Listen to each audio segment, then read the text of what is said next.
Let me give you a picture of what real men look like today. Real men play video games in their tiny whiteys. Real men go to clubs and watch women's striptease. Real men gamble their savings away to act like big shots. Real men cheat on their wives with pre-planned hot pots. This is what our generation defines as real men.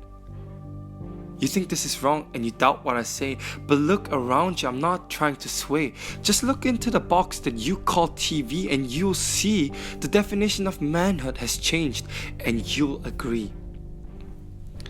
Once it used to respect women and protect women, but now it's all about numbers and how we can lure and have sex with these women. Once chivalry was the leading approach of treating our women, but now it's all about them making us feel like real men. This is the definition of so-called real men today. How can we just stand here and watch the meaning of manhood fade like an overused phrase? But these problems don't even compete with the number one issue. No. Let me tell you about this thing so-called prostitution, and that's a whole nother issue. Have you ever heard of the word prostitution? Well, according to the law, it is against all the constitutions. Exodus Cry, an organization that brings awareness about this pollution, presented a percentage that will change your views regarding this issue called prostitution. 75% of women in prostitution have been raped, 95% have been physically assaulted, and their lives have been at stake. 68% meet the criteria for severe post-traumatic stress disorder, and through this we can see that these so-called real men don't care about law and order. But what hurts me more than these digits is how these so-called real men have become so wicked. We don't hear these women's cries because they live in fear of pimps who will act like spies. May I ask you a question? I hope it's okay. I want you to be honest with yourself, so be brave. What would you do if these women who are being abused daily are your sisters or mothers being raped without mercy? They have no free will. All they mean to these so-called men is nothing but a thrill. What would you do? What would you say? What kind of human being would let the sister or mother suffer such horrible malice? What kind of human being would stand there as they watch a life being choked to death with madness, letting them suffer such harsh practice? Don't tell me that this is also just another talent. And don't tell me that this is the world trying to keep its economic balance. All these women out there who are being forced into these industries are not just random women who are suffering from these gruesome activities. They're someone's mothers.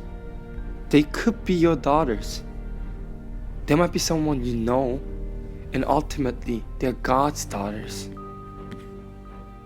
Let me give you some statistics that will break your heart. Some people aren't even aware of this despicable chart, and they ignore this like it's just another boring work of art.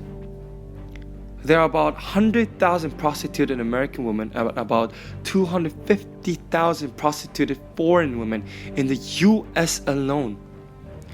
Each of these women have 10 to 12 clients who physically abuse them every day, and not even these numbers win the throne.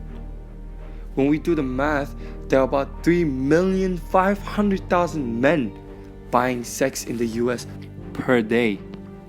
If you think that this hasn't gotten out of hand, then you should seriously consider who you are today. Because the way people define us affects our tomorrow. But these women aren't defined as materials that we can borrow. So how could they live another day if your eyes are judging for what they did that day? How could they live another second if all they mean to these men is another quickie that they can get it over with within a second? They have no free will because they live in fear. They have no voice because no one wants to be their peer. So what am I supposed to do, some might say? So what am I supposed to say, some might pray?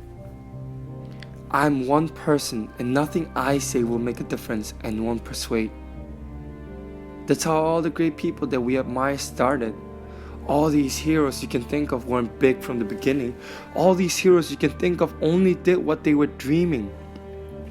Their passion drove to change the world. They didn't care whether people agreed or denied their statement.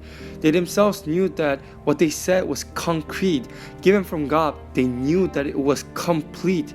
So therefore, it was of great value, and so they wanted to argue. These women need to be protected, and we need to step up. They couldn't watch any longer. They had to do something, so they stood up. Read Isaiah 1:17 and you'll see that prostitution was never meant to be. God commanded to defend and fight for the oppressed and not to flee. So are you ready to fight for the weak? Are you ready to raise your voice and speak? Are you ready to fight for the oppressed? And are you ready to welcome these women as your guests? Stop pretending like you've never ignored someone who needed your aid. Stop pretending like you've always done the right thing and you can come out of the shade.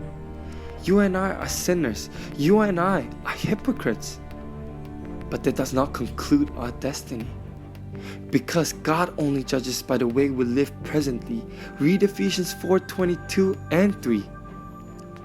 So if you think you are ashamed of your past, brush it off because your past won't last. Let us make changes by the way we love and make a difference in the way we live. Romans 1:16 gives us a new vision to follow a new path. Let's follow Him and avoid the ultimate wrath. Let's bring awareness to the issue and stop pretending. Let us change the way the world looks at women and let's start defending. Real men don't buy.